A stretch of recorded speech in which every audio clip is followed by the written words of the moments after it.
Hi, everyone, and welcome to Universal Design for Learning, Chapter 5. I'm Kirsten Wothy, and let's get started.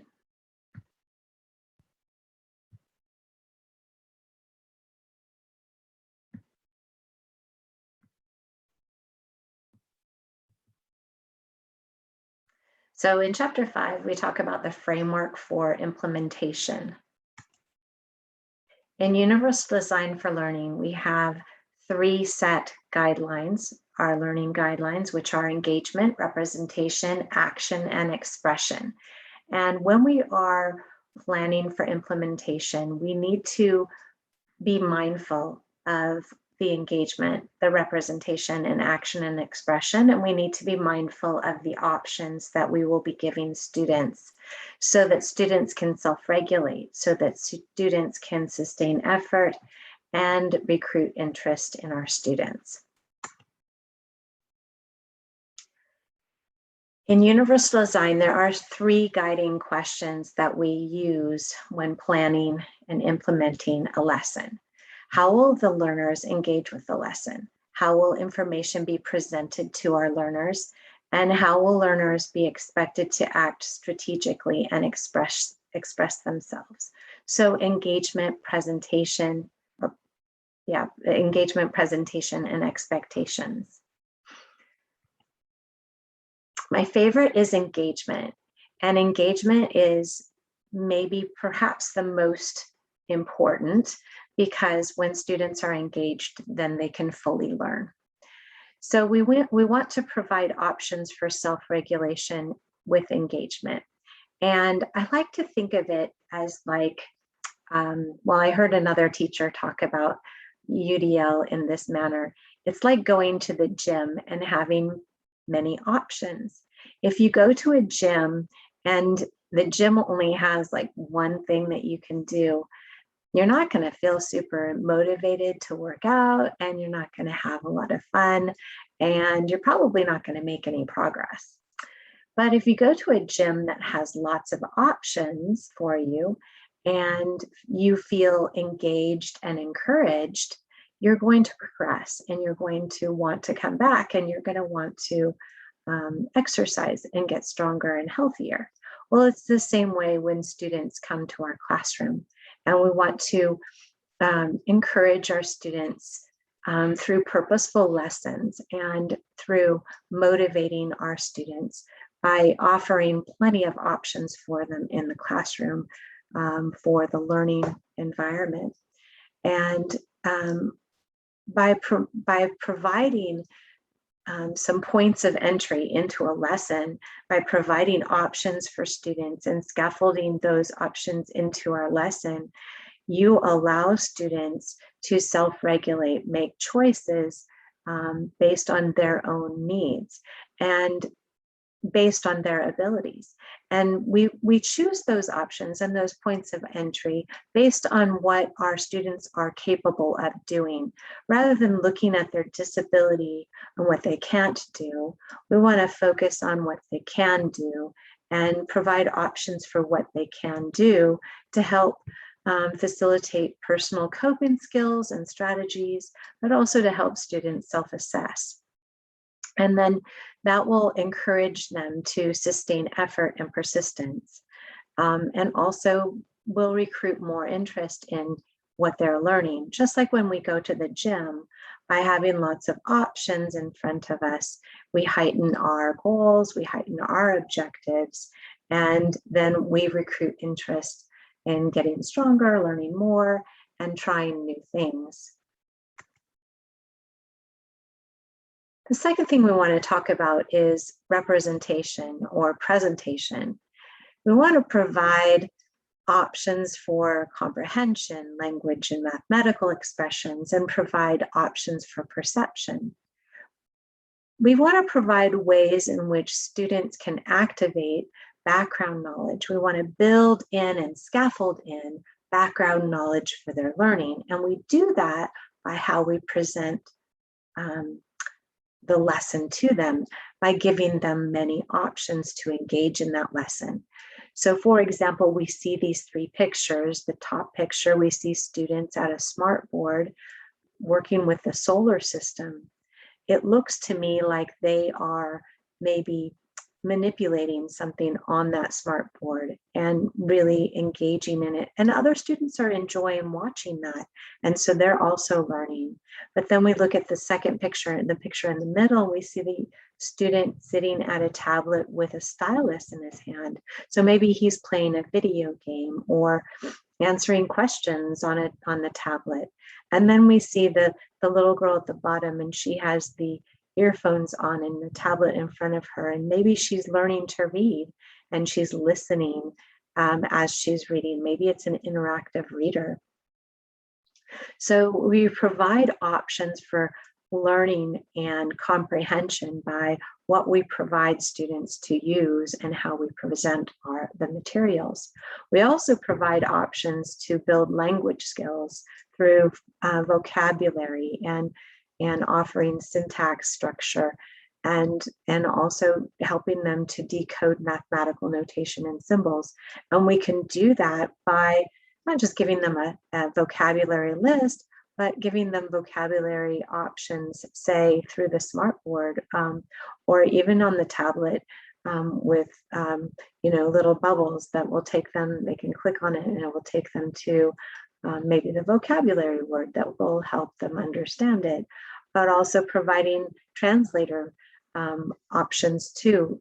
Many students have language barriers in our classrooms. Some students have hearing barriers and even speech barriers. And so by providing for their vocabulary and removing the barrier for them and providing options that for them to access that information, we are helping to present that information in a way that a student can engage with it, in a way that a student can comprehend it and build background knowledge and experience that information that we're trying to teach them. And then by providing options for perception, we want to customize how we offer information, offer alternatives for auditory information. Not all of my students are able to hear correctly, so where they sit in the room is real important. Offering them speech bubbles, the closed captioning, offering options for translating. Those are all really important to my students. And then offering lots of opportunities, not just in print, but also opportunities to see the information in pictures as well.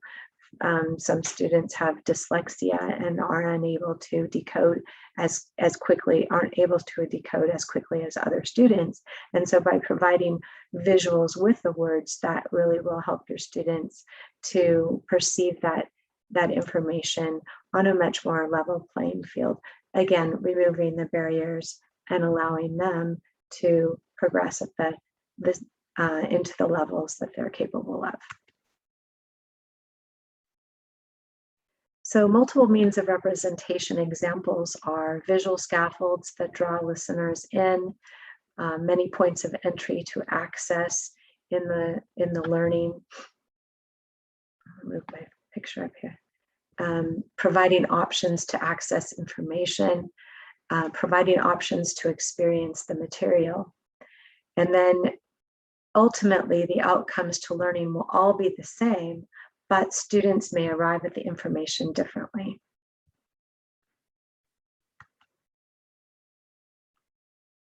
Multiple means of representation application is that we could offer choices.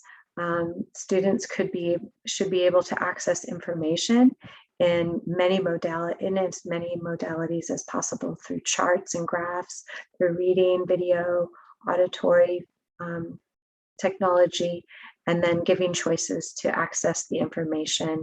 We just give them points of entry, and then we allow the student to take off with their learning. And that helps with the comprehension as well as avoiding the barriers that might come in their way for accessing information. So we've talked about engagement and representation, and now we're going to talk about action and expression.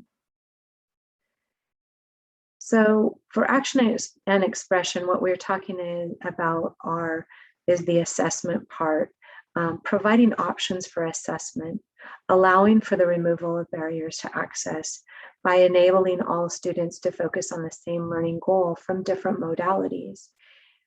We want students to be able to show what they know, and so we want the assessment to reflect on what we are assessing, not on the skills that maybe might become barriers for some students. Like for a student who has a physical disability and they're limited in their writing skills, we wouldn't ask them to write something because that would maybe hinder them in showing what they know. If we were assessing writing skills, like how to hold a pencil, then that would be different.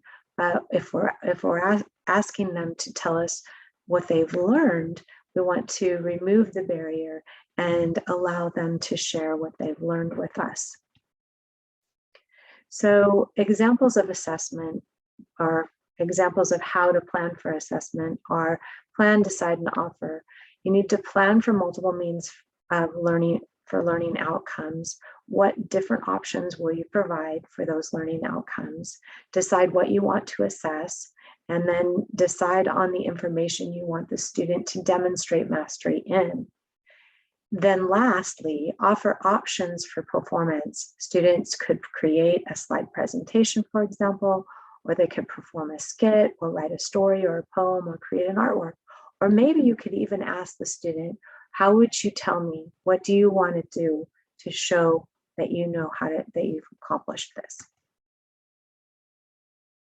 In conclusion, when using universal design and implementing universal design in your lesson planning, teachers need to be more flexible with meeting students' individual learning needs.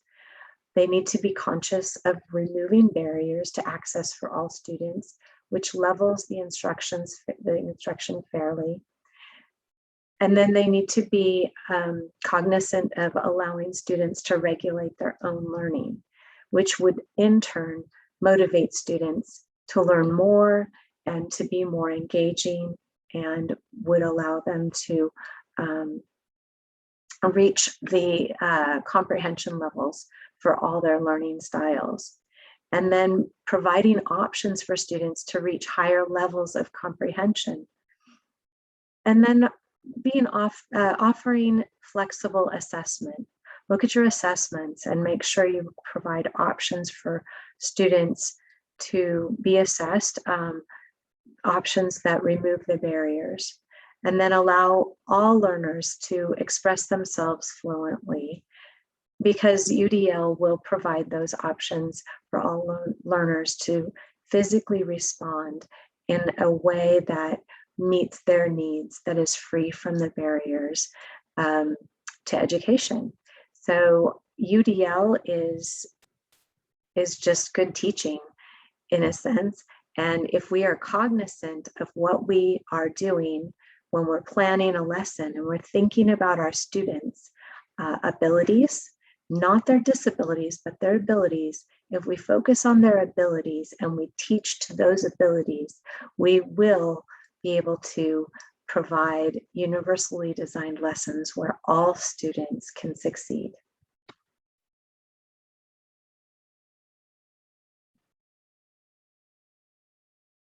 Thanks. Have a good night.